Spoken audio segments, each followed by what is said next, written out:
Hi friends, welcome to Padmini Ulagam. இன்னைக்கு நம்ம சேனல்ல என்ன பார்க்க போறோம்னா chicken 65 எப்படி பண்றதுன்றதாங்க பார்க்க போறோம். First chicken mix பண்றதுக்கு நம்ம பேஸ்ட் தயாரிச்சிடலாங்க. இதுக்கு என்ன தேவைனா தயிர் 3 டேபிள்ஸ்பூன் அளவுக்கு நல்லா கட்டி தயிரா இருக்கணும். அப்புறம் கரம் மசாலா 1/2 டேபிள்ஸ்பூன் அளவு. மல்லிப்பொடி 1 டேபிள்ஸ்பூன் அளவு. மிளகாய் பொடி 1/2 டேபிள்ஸ்பூன் அளவு. மிளகாய் பொடி உங்களுக்கு உரப்புக்கு ஏற்ப நீங்கள் கூடவும் போட்டுக்கலாம், கம்மியாகவும் போட்டுக்கலாம். எனக்கு கொஞ்சம் கம்மியாக தேவைப்படுறதுனால நான் 1/2 டேபிள்ஸ்பூன் போட்டிருக்கேன். சோளம் மாவு 1 டேபிள்ஸ்பூன் அளவுக்கு. அப்புறம் முட்டை 1. கூடவே உப்பு தேவையான அளவு ஆட் பண்ணிக்கோங்க.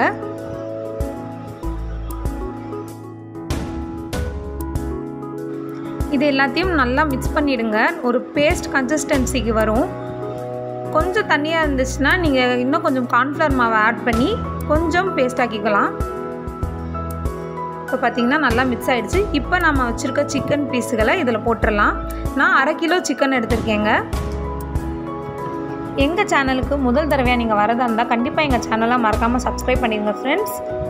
சிக்கன் துண்டுகள் எல்லாமே போட்டாச்சு. இதை ஒரு தடவை நல்லா மிக்ஸ் பண்ணிவிடுங்க. அப்போ தான் அந்த பேஸ்ட் அந்த சிக்கன் கூட சேரும்.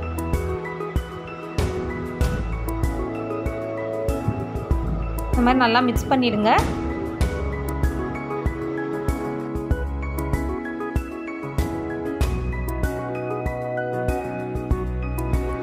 இப்போ இந்த மிக்சரை ஒரு 30லேருந்து 45 நிமிஷம் வரைக்கும் அப்படியே தனியாக வச்சிடலாம். அப்போ தான் நல்லா அந்த பேஸ்ட் வந்து சிக்கனோட ஒட்டும். நான் வீட்டில் செஞ்ச மிளகாய் பொடி எடுத்துருக்கிறதுனால கொஞ்சம் கலர் கம்மியாக இருக்குங்க. நீங்கள் ரெட் சில்லி பவுடர் போட்டிங்கன்னா சிக்கன் 65 ரெட் கலரில் நல்லா வரும். இப்போ ஒரு கடாயில் கடலெண்ணெய் ஊற்றிக்கோங்க.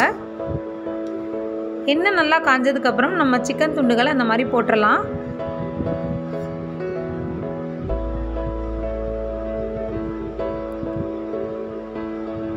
இது வேகிறதுக்கு ஒரு 3 to 4 மினிட்ஸ் ஆகும்.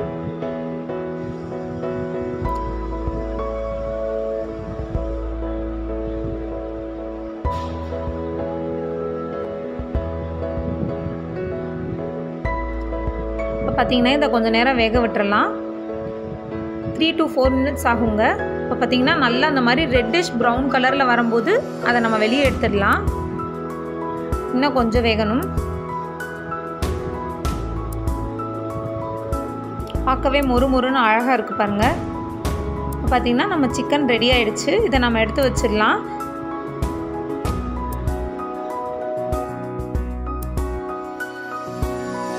ஒரு பிளேட்டில் டிஷ்யூ பேப்பரை ஸ்ப்ரெட் பண்ணி நம்ம பொரிச்ச சிக்கனை அதில் போட்டோம்னா எண்ணெய் ஃபுல்லாக அந்த டிஷ்யூ பேப்பரில் இறங்கிடும். நீங்கள் வந்து ஆயில் ஃப்ரீ சிக்கனாகவே சாப்பிட்லாம்.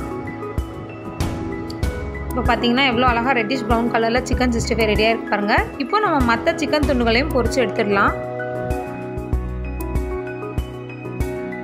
கண்டிப்பாக நம்ம வீட்டில் சின்ன பிள்ளைங்கள்லேருந்து பெரியவர்கள் வரைக்கும் இந்த சிக்கன் 65 ரெசிப்பியை விரும்பி சாப்பிடுவாங்க. இப்போ நம்ம சிக்கன் 65 ரெசிபி ரெடி ஆகிடுச்சு. இப்போ கொஞ்சமாக எலும்புச்சம்பழம் சாறை வந்து அதில் பிழிஞ்சிடலாம். அது டேஸ்ட் கொஞ்சம் நல்லாயிருக்கும். கண்டிப்பாக இந்த ரெசிபி உங்கள் வீட்டில் ட்ரை பண்ணி பாருங்கள். மறக்காமல் உங்கள் ஃபீட்பேக்கை எங்கள் கமெண்ட் பாக்ஸில் தெரிவிங்க. இந்த வீடியோ உங்களுக்கு பிடிச்சிருந்தா மறக்காமல் எங்கள் சேனலை லைக், சப்ஸ்கிரைப் பண்ணிடுங்க ஃப்ரெண்ட்ஸ். தேங்க்யூ.